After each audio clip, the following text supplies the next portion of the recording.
Good morning, everyone. Welcome along. It's fantastic to see everyone joining this morning. I have to say, if you're in the UK, we're back to normal UK weather now. So you're in the right place. Being inside is perhaps not such a chore after all this morning, and I hope to make that really. I hope to bring some of this to life this morning. But you're very welcome to, as we always do, put in your locations. Always interesting to see where you're coming in from. Excuse me. This morning, just differently, because I need to know how to position this.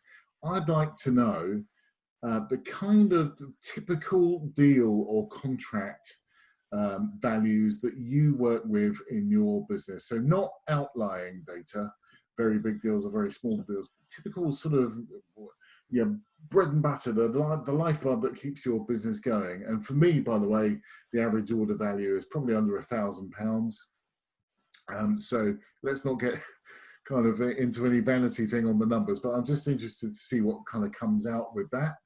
And also, for those of you that were on the call last week, I'd be really interested if anyone said no to anything. Well, at least you made it onto the call, so no violence was incepted. But I'd be really interested to know, did anyone actually say no to something, and how did it make you feel about saying no? Because it's not something that we're typically, as human beings, comfortable with saying, especially as parents and especially as salespeople or account managers or whatever other function, business owners that you're that you're kind of working with. In a nutshell, I'm Keith Rizal, sales coach, and I'm also visiting lecturer at Aston Business School. I've worked with lots of corporates, including HP and BT, and a whole host of SMEs as well. This is number 8 out of 9 sales webinars in the full business-to-business sales process. And I was asked a couple of days ago, what was the toughest sell? Was it the biggest deal I've ever worked on?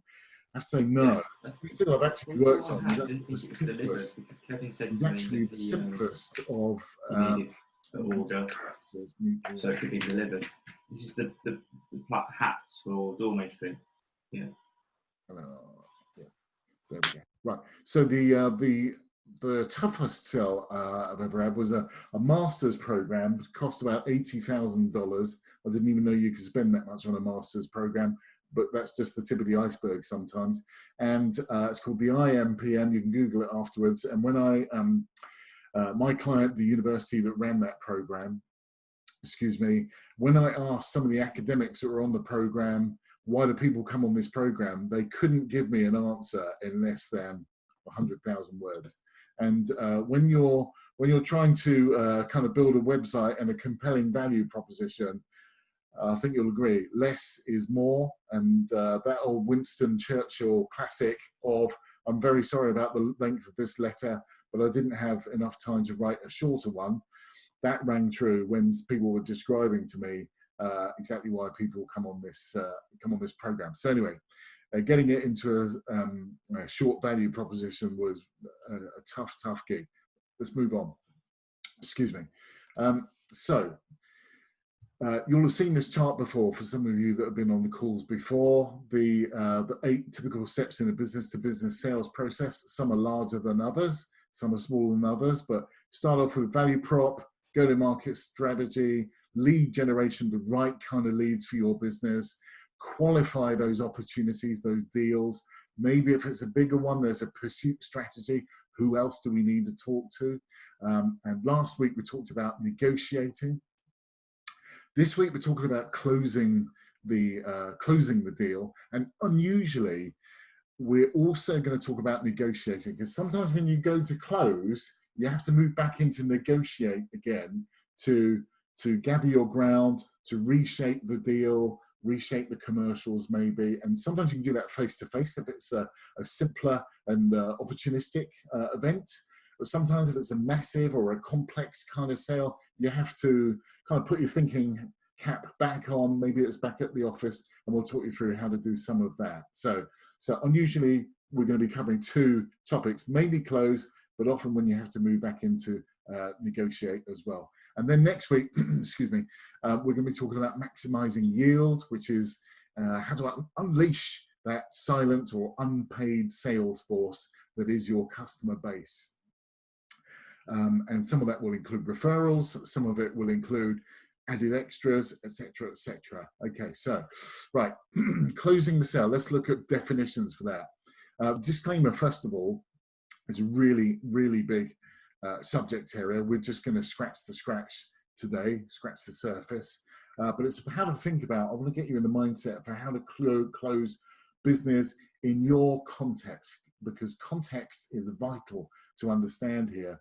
Context for your business, context for the environment that you're selling into, for your client's environment too. So context is absolutely everything.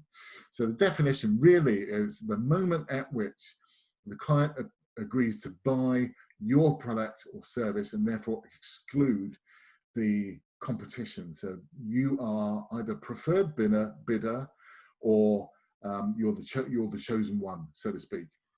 And the assumption is that you followed the other steps. You've got an agreed major terms like pricing already, like specification, or like service scope, things like that, delivery dates, all those kind of bits and pieces that equal your service offer or your product offer. And now you're going into ask for the order, basically you're closing. I've just given the game away for one of the questions I'm asking later on, so we'll see if you heard that. So the question is, how do you know when you've got a commitment from a customer or client to buy? Is it signing your sales order form? Is it you simply hand over, press hard, 5th copy's yours, and we're away? Or is it something you shake hands on? Obviously we can't do that now, so if you're on a Zoom call, I would say, by the way, if we were face-to-face, Ewan, would we be shaking hands on this right now? That's the question I'd be asking, and don't be afraid to ask that. Look them in the eyes and ask that as if you were face-to-face, but bring it to life and give them some context to work with. Would we be shaking hands on that? Now, if your client has got integrity about them, they will answer you truthfully, and hopefully the answer is yes, but it might not be. It might flush out something else that we need to deal with. The next step in closing the sale might be you're entering it if it's more complex or there's some risk involved. We might have to enter into a contracting process by engaging either our in-house counsel, if we have that, or external lawyers, or perhaps you're proficient enough with commercial or contractual negotiations to undertake that yourself. And sometimes as a just me or as a standalone sort of business operator, you have to do all of those things. That's life when you're in business.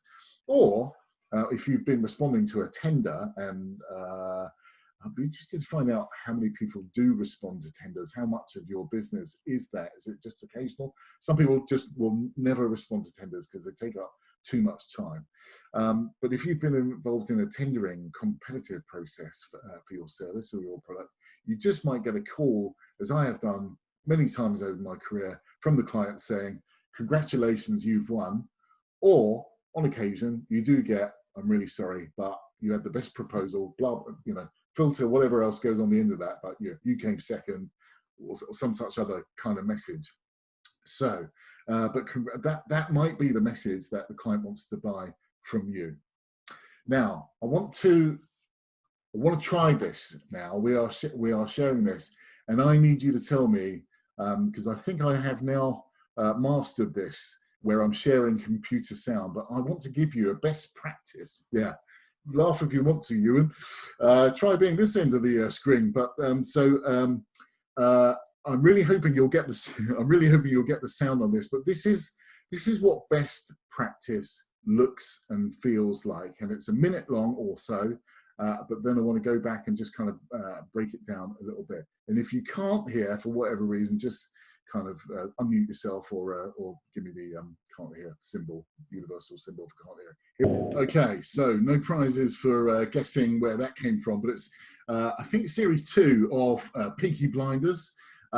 It's a famous scene for the protagonist, Thomas Shelby, and he has just pitched a guy called Billy Kimber, who runs rackets, basically, in and around Birmingham. And it's better than any script I could have written. Stephen Knight's definitely got the kahunas for that one. So that's if you've done everything right, you've done your deal qualification right, you're working on the right kind of opportunity, if you've done that right, then closing should be a natural consequence, a natural conclusion of all the effort. Should just kind of walk. I'm not going to walk with a W, small w, into that. Let's kind of break that down, and I just want to show you what happened in a sort of deconstructed way for that. First thing is, he grabbed their attention. He got their attention. Now, you're not going to walk in to your client's office or on Zoom with a sack full of cash. Otherwise, we'll start calling you Father Christmas. It doesn't work like that. But you're going to grab their attention, something that it generally means something really, really interesting is going to happen next. Okay. So what he's done there, he has discovered a business need, which the business owner didn't know he had. He almost certainly didn't know people were skimming, as it's known in that trade. Don't ask me how I know that. People have been skimming revenue, cash from that business, theft by any other word. And we've got a vendor here that's brought it to the attention. They've blown the whistle. They brought it to the attention of the managing director of that business. And now he's got their attention because he's told, do you remember a couple of webinars ago I said, take a gift? Well, that gift isn't always money. It's very rarely money, but it's an idea. It's telling them something that they didn't already know about their business. So here we go. Also, at the very end of that, if you heard, in return for, there was conditionality. So I've brought you this intelligence on your business, Mr. Customer, but I'm demanding the right to be heard for my value proposition. That's what happened in this. Now, let's see what happened. Okay, so here's what he's saying. So he brought that problem to the managing director, and the offer is that you're going to contract out your racetrack security to the Peaky Blinders. So the offer is basically that we'll be honest, honor amongst thieves, I guess we'll call that. We'll be honest, and this is exactly what we're going to do. That's a 1920s example. The modern day example would be outsource your business function, which is collecting cash at your racetracks, and we'll do it for you, and more profitably, because no one will be skimming. And the Peaky Blinders had a particular way of ensuring that nobody skimmed. We won't go into that. Let's see what happens next. Okay, so he's just laid out his commercial terms there. He's basically said, bring us in to run racetrack security. But he didn't ask, really interestingly, he didn't ask for all of the business, because we're talking about risk.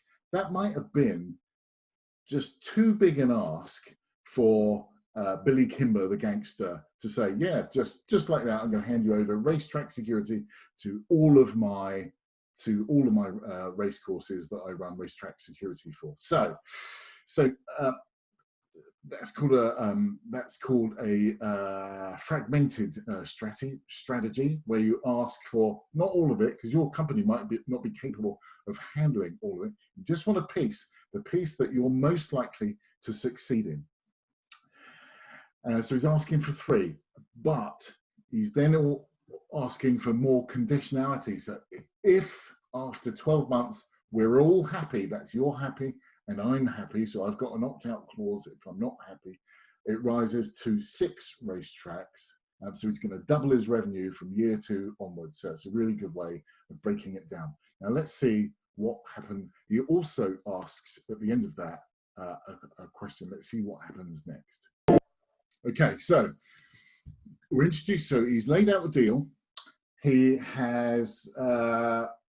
He's then asking, "What do you say, Mr. Kimber?" That's called a test close. So this is an age-old concept, but it happens to be highly relevant these days because selling is a softer form of what it used to be. So probably even more relevant today than it was 20, 30 years ago when sales first became a sort of an art, or a craft, or a science. So he's given a test close, which is just to see how Billy Kimber feels about whether he should hand over this racetrack security business function to Thomas Shelby. So what do you say? Let's see what happens next. Okay, right. Let's see what happens next. He says there was nothing. There was about 4 seconds of silence there. And that can be, I don't know if anyone here is familiar with the concept of silence, but I want to introduce that today as being an incredibly powerful stroke, incredibly scary tool, a business tool that all salespeople should have, or business people should have in their arsenal. And the human nature side of things is that whenever we hear silence, the human nature almost compels people to dive in and fill that silence with something. And I have to tell you that salespeople are notorious for talking too much anyway. And so the temptation is to jump in there. What do you say, Mr. Kimber? What do you say? Come on, tell me what you're really thinking. And that's the last thing you should be doing. Leave it, silence, because whatever happens next is almost certainly going to be really interesting. Okay, so he says, so that wasn't a no. It wasn't a yes. It was, I say you talk the numbers through to my accountant. Now, for anyone in the accounting profession or the M&A profession, that would be a process that we now know to be due diligence. Okay, if everything looks good, we're going to look under the covers. We're going to go through some numbers of your proposal and our losses. We're going to see if there's a business case there, and if it looks good, it's positive anyway. But it's not a yes. And it's certainly not a no. Okay, just one final thing, because I want to show you something which really made me laugh when I saw it the second time around.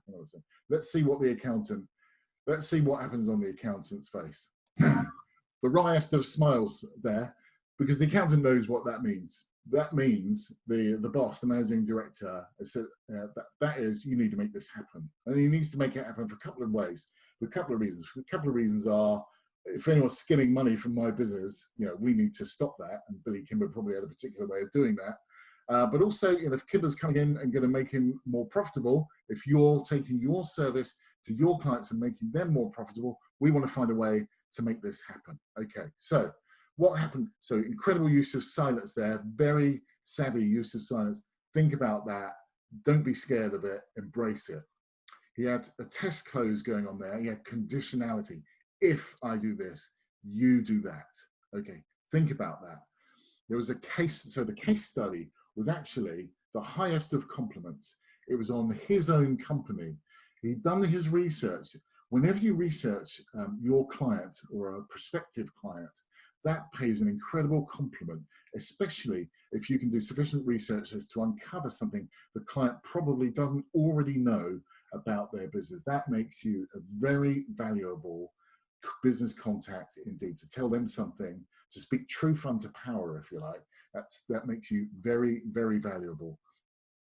And he had great listening and buying signals were going on in there. So Billy Kimber said, I suggest you talk to my accountant, which is a blessing of the introduction. Now, if you weren't face-to-face with the accountant, but you were face-to-face with the client and say, talk numbers with my accountant, you would be asking, okay, who do I need to talk to? Could you send them an email, copy me, making the introduction nice and warm? That would be another way of working that. Leverage the power of that, of Billy Kimber in this case. Leverage that power and get me a meeting with your accountant. It so happens they're face-to-face, they can talk numbers. But it wouldn't normally work out like that. Okay, brilliant.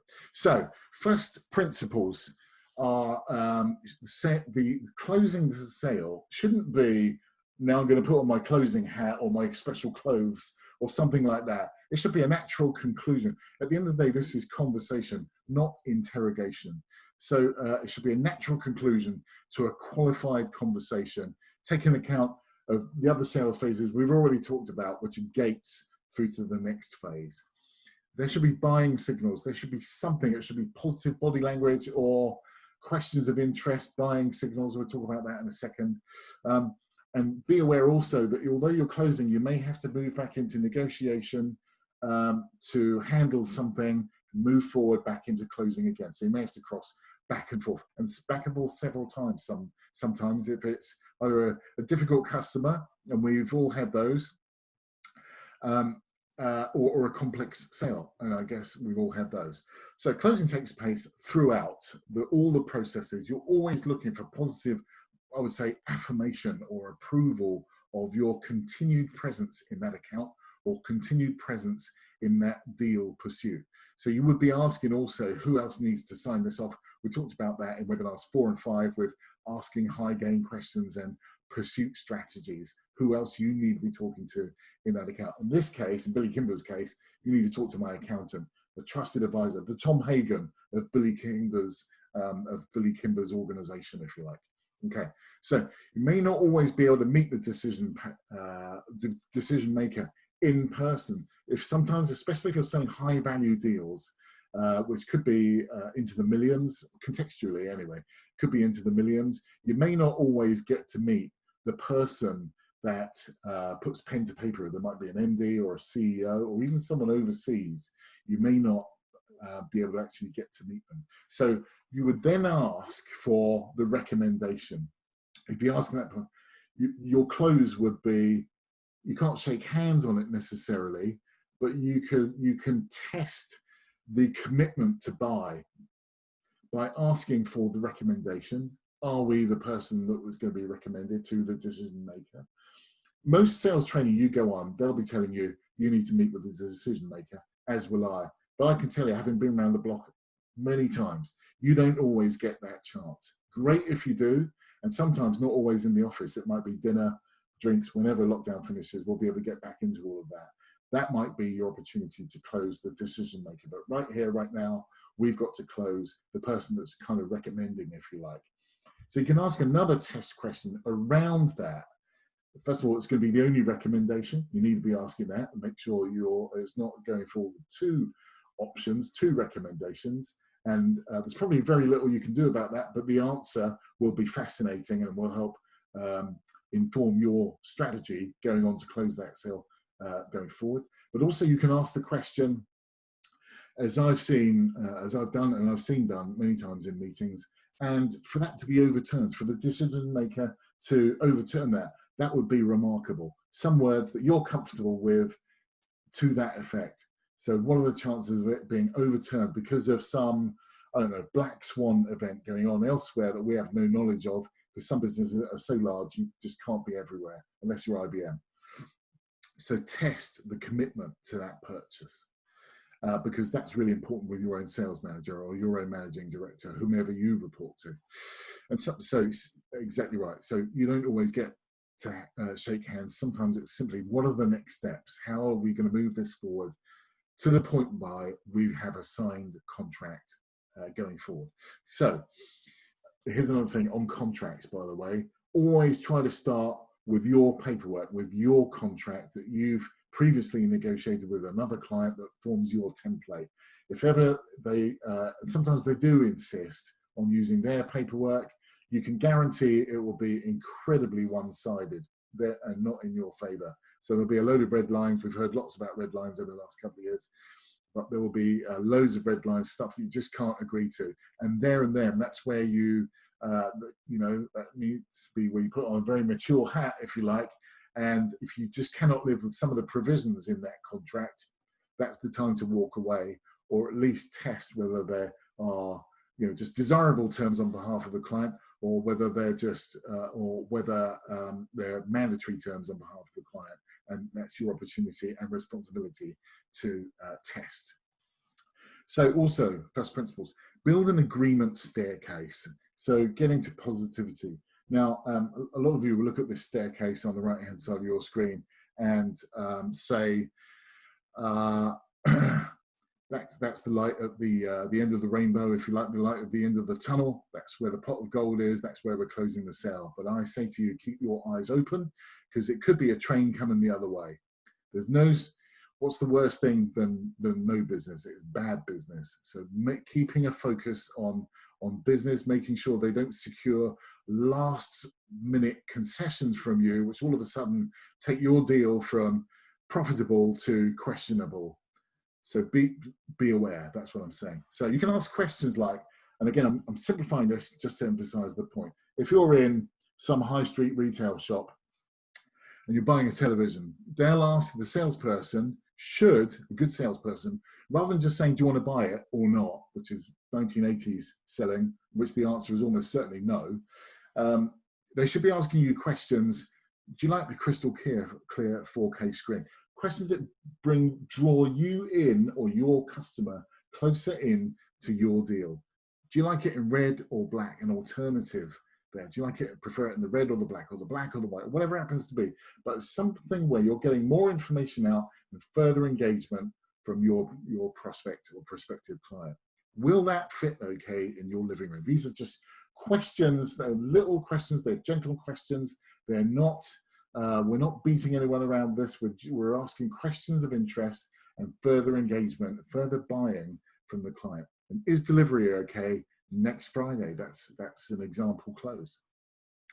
Cash or card? Again, hopefully card in the current modern operating environment. All questions of interest taking us forward to a sale. And you can scale that up or differentiate it based on your own business, whatever you're doing, but they're all points getting you further towards closing that sale. Okay, so concepts in closing are: rule number 1, ask for the order. You must ask for the order. Why waste all that time, all that build up? Ask for the order. I'd really love you to become a member, Keith. I would really love you to take this TV, Laura. I would, that's asking for the order. It's closing the sale. Rule number 2, ask for the order.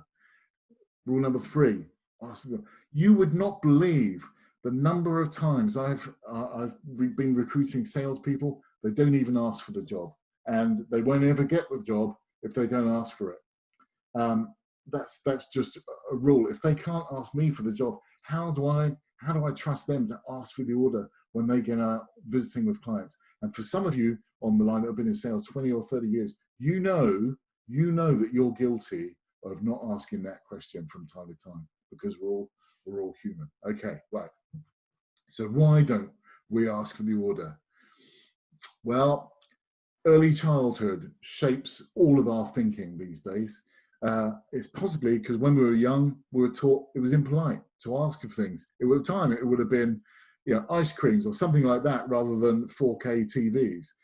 But the principles are exactly the same. And what you learn in your childhood, generally, if there are no interventions that take place, generally that emulates itself in your current day behavior. So it's a mindset, and you need to, again, back to best possible result or minimum acceptable result, which we talked about a couple of webinars ago. Best possible result is asking for the order and getting the order. So you're looking for buying signals all the time. Questions such as, from the customer, do you have one in blue? Do you have one I can take straight away? How many times have you been in to buy something yourself, and they say, well, the only one we've got is in the window, and I'm cheeky, so I'll say, well, it's okay, I'll have that one, but at a discount, and they won't sell it to you because it's what they're not allowed to. It drives me mad. But anyway, can you start on Monday? If you're recruiting someone, that would be or if you're being recruited and they ask you, can you start on Monday? That could be a buying signal. But beware. So the forklift story. So a mate of mine worked for a big American manufacturer called John Deere, and used to sell equipment for farmers, basically massive farmers. And he used to sell on the sugar canes plantations, if you like, about 4 hours drive out of Chicago. And he told me the story of he'd done all the research, he'd presented his proposal to the director of that farm, and the farmer came out with, "Are they noisy?" And straight away, his instinct was, it was even involuntary, he said, "Oh no, they're really, really quiet," because he presumed the farmer wanted something quiet that wouldn't wake up the neighbors or something like that. But actually, he lost the sale because the farmer said, well, actually, no, I need something with noise, because we had an accident just last week with a really quiet tractor that nobody heard, went around the corner, injured someone really badly. So that's an example of, maybe an extreme example, it's an example of always be conscious or aware of why the question is being asked. So is it noisy? Rather than answering, oh no, they're really quiet, is it not, you would ask a question, what is that important to you? Is that, why are you asking that question? So you're answering a question with another question, but if you do it professionally, you'll be okay. It drives me mad sometimes when people just won't answer questions, and you've only got to listen to the Downing Street briefing at 5 o'clock every day to experience that for yourself. So, so the forklift story, just if there's one thing that you take away about, just be careful about not answering a quick question too quickly without understanding why they're asking that particular question. It turned out that was a buying signal, but he tried to sell the wrong thing. He tried to sell quiet tractors rather than noisy ones. Okay, right. So no surprises here for the main closes that you can get through. And I'm guessing that almost everyone on the line is aware of these types of closing behaviors or practices, but maybe not at the conscious level. You'll just be familiar with them at the unconscious level, where perhaps you've been asked the questions before, or you may even have asked the questions before, but you need to know why they're important. So the test close is and generally a kind of question where you're asking for the order without asking for the order. How does that sound, Mr. Kimber? What do you think? So you're not asking for the order, you're asking what he thinks about the product or service. That's entirely different, and it's more gentle, it's more subtle, or more nuanced, if you like, and that's a really important thing to be aware of. It's really interesting what happens next. That can often, you'll get some sort of, hopefully, if you've done everything right, you'll get some sort of affirmation. Fantastic, let's go ahead, whatever it might be. Yes, Keith, Laura, Ewan, that looks fine.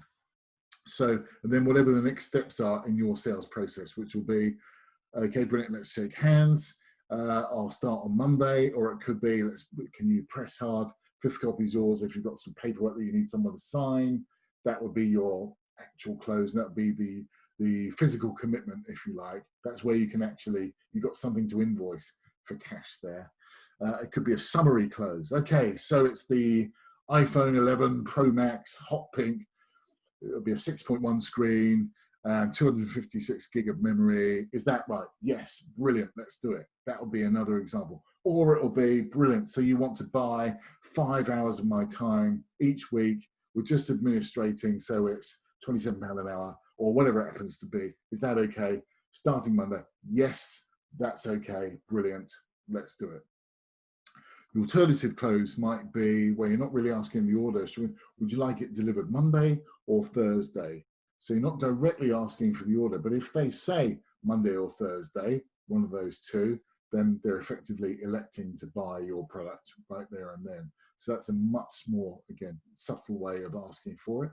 Another way might be cash or card, sir. We've all had them. We've all heard that loads of times, and you'll be almost desensitized to it, but it's an example of an alternative close, maybe without even realizing it. That would be an example. Or the assumptive close, which is where you just take, if you're buying a membership at a gym, they don't do this nearly enough, by the way. They'll talk you to death, and they'll, I don't know, they'll even invite you to go away and think about it.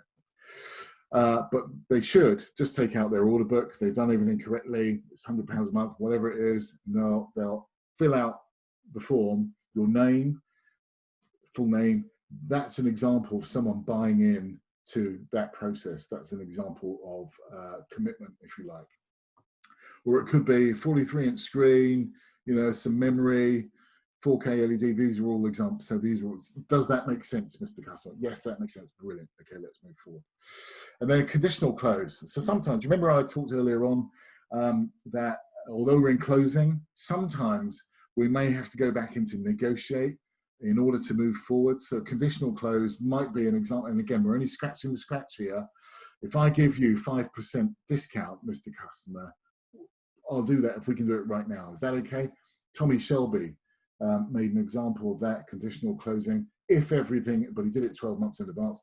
If everything looks good, we'll increase the contract 6 race courses rather than just the 3. We'll double the amount of business that's taking place. So it's an example of a conditional close. But you want something back into negotiate again. Never concede something without getting something in return. Never. It's taken me a long time to realize that, but actually the point is perfectly valid. You shouldn't. No matter how small something you get in return, you must, do you remember we talked about, you have to make them feel like they've got a good deal. You need to be satisfied with it. Again, be aware, be conscious. And so if they're asking you for something, ask for something back in return. Okay, 1 second, please. Okay, so what might happen next after you've been through all that? Brilliant. We have a deal. That's how I like to announce deals where possible. Great, we have a deal. Okay, what happens next? Ask them, what's the next step in the process? You should really, if you're looking at a big ticket item or a bigger ticket item, you should know what the buying process is, what it looks like. So cash card could be go to the website and get this deal. Or it could be an email. Send me an email. That's what I do with a lot of my coaching clients. Mark it with approved. I tell them how to accept quotes. It never ceases to amaze me how many people don't that. Give them an instruction. This is how to accept a quotation rather than having to look through. You reply with approved, then we're okay, we're good to move forward. You may need to link it to a particular quotation reference if it's a large company or a larger company that you're dealing with. So there's no, just make it easy for people, that's my point. Well, there may be a letter of intent. There's a really big deal, you're having to move into a contract negotiation. You might need a letter of intent, or if it's an international deal where your contractual terms are through some other jurisdiction, international jurisdiction, you may need what's called a letter of credit, which is basically where they commit to sending a sum of money worth a certain amount, which is effectively your deposit, but it's locked in escrow for 30 days while you're negotiating terms in good faith. That's called a letter of credit. They may need to raise a purchase order, which most large companies will do. So there's nothing that actually gets physically signed. It just might be a purchase order, or there may be a contractual negotiation, as we said before, with lawyers. In which case, your proposal content, because that might get included in the contractual terms. So everything you've committed to do in your proposal could become subject to the contract. So be really careful what you're signing up to. Be aware. Again, one thing worse than no business is bad business. Okay. If it's a no, so that's if you've got a yes. If it's a no, is it a permanent no? You should have uncovered that earlier, really. Permanent no's. It could be, maybe, and we're back, perhaps we're back into negotiation again.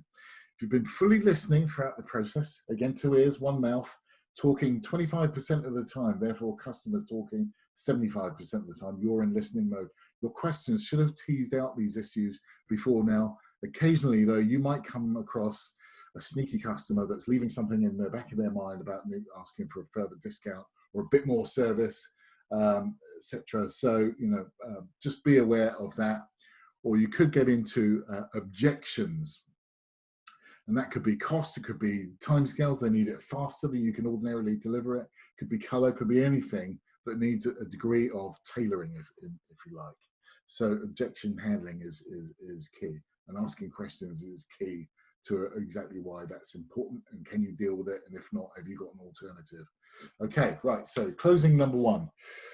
Just want to be conscious of time. I committed we'd be out of here by midday. Is an example of a close with a large bank that I was in with one time. I was been selling them IT equipment for a couple of years, and I was increasingly, and it's tiresome, increasingly being asked to deliver more for less, i.e. bigger discounts generally. And that's not peculiar to IT, that can happen in every single business. Okay, so more for less is the principle. So I want to introduce something now. Now, not everyone's on video, but a number of you are. Has anyone heard of this before? A professional flinch. Okay, so is anyone aware of the fact, there's a fact, that something like 93% of all communication is non-verbal. Only 7% is verbal, what I'm saying. 93% of it will be non-verbal, it'll be body language. So I just want you to, okay, so Lindsay, well done, Lindsay, yes. Okay, so you'll be familiar with that. So professional flinch is you don't even need to say anything. So someone tells me, Keith, that'll be 100 quid. I would go almost as though you've been punched in the face. You don't need to say anything. It's got a professional flinch. It's incredibly powerful. And I'm going to invite you all to have a practice at that in a second, okay? So, professional flinch. Now, it can be, do you remember David Cameron a few months ago was talking about the Queen? He was talking about if she would raise her eyebrows even a quarter of an inch, if anyone remembers that statement. That is the Queen's equivalent of a professional flinch. That's as much as you're ever going to get out of the Queen, moving her eyebrows a quarter of an inch, really. Okay, so just bear that in mind. So professional flinch, incredibly important. And back to webinar number 7, negotiation. Remember, this is a game that you're playing to get you the best advantage, the best deal for you or your company. You're playing that game.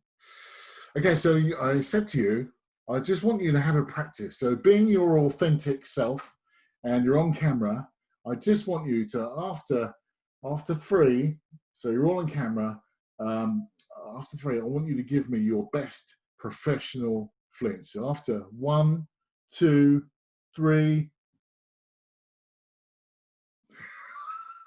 Okay, fantastic. Right, okay, so in return, so if I can do this, so I was asked for more for less all the time. So if I can do this for you, Tom, that was his name, what can you do for me in return? So we had a sort of roll-on, roll-off type contract. They would just send me purchase orders for a few dollars, and I would send them kit. And we had a contract in place, but it was really a transactional contract. So I said, look, Tom, let's save ourselves loads of work and effort, but hopefully give you what you need and I get something in return. Is that okay? Yes, Keith. Okay, so I want all your IT network business. You know we do this stuff, we do it really well, but I want to form a contract, a multi-year contract. And then, so we negotiated a 3-year contract on that buy price for the next 3 years, subject to our or CPI in this case, because we're in the UK. So I asked for something in return. Now, if they make you an outrageous offer to buy your service, so I'm not even going to name anyone, but I'll buy that, but I want it for £10, and your costs are £12. You can't possibly afford that. You can give them an alternative option, which is something they can't agree to. Okay, Tom, I'll give it to you for that kind of money, but I want you to buy 1 million or 1,000, or whatever the number is in your context. Or I don't just want 5 hours a week out of you, I want 25 hours a week out of you. And they will almost certain that puts the onus back on them. They'll say no to that because they can't say yes. They'll say no. That keeps you talking about your price, not their price. Again, back to number 7 webinar, back into negotiate. Talking about doing business on your terms and not all theirs. Don't allow yourself to be bullied.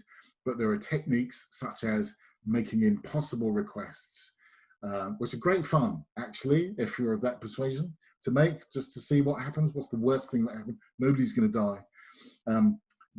Just kind of see what happens. Catch them off guard. Let them know that you're no pushover.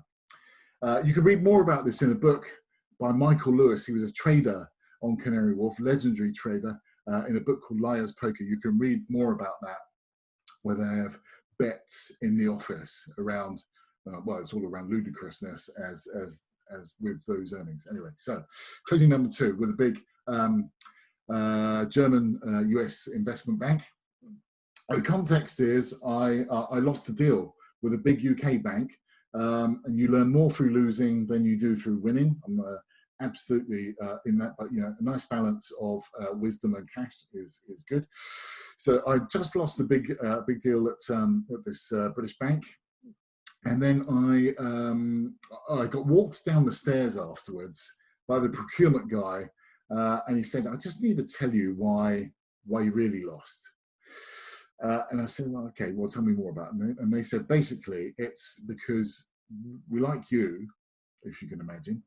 We like you, but we don't believe your company is 100% behind you. Now, I don't know if that's affected anyone on this call just now. But we don't believe your company is right behind you, because it's not all about you. Sometimes if you're working with larger solutions, then it's about the whole company being interested in this client, not just you. We talked about that in webinar number 5. So I got this call from another guy that was in that room. I think it was the next day. It wasn't the same day. It was the next day. It was a Thursday night. And his name was John. And he phoned me up and he said, "Keith," he said, "I couldn't tell you in the room." He said, "But if I'm starting work for this US German bank on Monday morning. If you can give me terms exactly the same as we've just been talking about in the room, then I can spend 2 million with you next week. Can you do that?" I mean, what's the obvious answer going to be? You can only do that if you've built trust throughout your engagement and respect. So another one who didn't particularly want to do business with my company, but if he could get that deal in his context, then he would do it because he believed in me. And you need to have the same kind of reputation with that's why trust is absolutely vital, and it can benefit you, not necessarily in that particular transaction, but spillover benefits, as the economists would call it, spillover benefits of other people buying from you because of the good things that you've done. So this for that, $2 million Monday morning. Okay, so the conditional upon trust, absolutely. I listened to what the customer wanted. I understood what they wanted. Unfortunately, the company behind me didn't, and I built those relationships with those qualities, and they're still good mates of mine in the professional sense, 20 years hence. On objection handling. So I would like you now in the chat box. That's why I hate phones. Yeah, I hear that, Lindsay. Okay, so chat boxes. I would like to know, and I may not be able to deal with it now, what's the most common objection that you get from your customers, if it comes to mind? And just while you're thinking, so what's the most common objection, or do you just never hear from them again, or whatever it happens to be? Is it silence? What's the most common objection? Okay, so be consultative. Ask questions. You have to do that. Ask why. Or if someone says to you, "I really don't want this," rather than asking why, which is quite a childlike response, you would say something like, "Because," and you invite them to fill in the gaps. It's a very subtle way, and I'm sure there's neurolinguistics explanation behind that. So it's a much gentler way, and it invites further comment. So as opposed to a very upfront doing this, it's because, and whatever comes next is really interesting, and you can work with that. Okay. Back into negotiate again, because you're working with that, you're analyzing what you have to do. Yep, okay, I hear that. It could be price budget. We haven't got enough budget to buy what you're offering. Should have identified that earlier. Could be service. We just haven't got that kind of budget for that kind of service. Do we reduce the amount of service that we're giving you to fit your budget, scope, or quality? Or a decision's got to be made. It's not my decision. It's someone else's decision. Again, we are not the purse holder. Yeah, absolutely. So the decision is upstairs. We should really have uncovered that a little bit earlier. Again, we're back into, is there anyone else involved that I need to be talking with? Often they'll try and ring fence you. They'll say, "No, there are other people, but do you just talk to me?" There are other ways of getting around that. Price is everything to them. You only see cost. Yeah, okay, yeah, I hear that. And that's part of that, David, is around having a robust value proposition. We do some work on that. Your professional flinch. Again, can't do that. You don't even need to say no, just go, it's your professional flinch. It's incredibly powerful. I invite you to try that your next opportunity. Just see what happens. And conditionality. Okay, all right, if I do that, what can you offer me in return? That's good business. Okay, services is not all we know. That's why you get paid more to sell services. Test close. How does that sound? Thomas Shelby did that really, really well. How does that sound? And as a last resort, very conscious time, last resort, look, what would it take for you to buy it right now? Now, this is car salesman territory, but it works, or it can work. I really want to sell this, the last one. What would it take? What would you need to believe for you to buy it right now? If you're up for that, ask, what would you need to believe? You shouldn't really be there. You should have qualified and all the rest of it. And remembering also that no business is better than bad business and all those things. But that is a last resort takeaway that you can come up with. So closing the sale should be a natural conclusion. If you've proved your value, made them feel like they have a good deal, there's no need to go negotiate. No, that's the price, that's what we need to do this deal. If you've sold your value enough and differentiated yourself, that should be enough. Rule number one, of course, ask for the business. Test close. How does that sound? Have you any more questions? Negotiate. Again, we might have to move back into negotiate. And you can view webinar number 7 on negotiate around that if you need any hints or tips. Conditionality. If I do this, what will you do for me? Silence. We heard a perfect example earlier just now. Another one, if anyone's ever seen this movie, it was released last year, I think. Beautiful Day in the Neighborhood with Tom Hanks, wonderful movie. They have, I've never seen it in a movie before, they have a 1-minute silence, which is incredibly powerful, worth watching. It takes a very courageous, confident person to be able to hold silence without being intimidated by it at the same time. Incredibly powerful. Be your authentic self. Use words that I've used certain words here that I'm comfortable using. Use words that you're comfortable using, because if you just need to be authentic and sincere. We have a deal. That's a great way to close the deal. You think you've got a great, brilliant, you've got a deal. That seals it. And remember to thank them for their business afterwards. Too few people do that. Okay, I'm not going to go into any of this because you've heard enough. So using the chat box now, please, we're into the last 1 minute.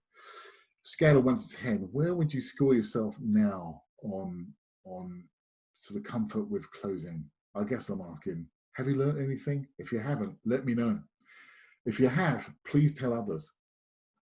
And what one thing, that's my personal plea, what one thing are you going to start doing?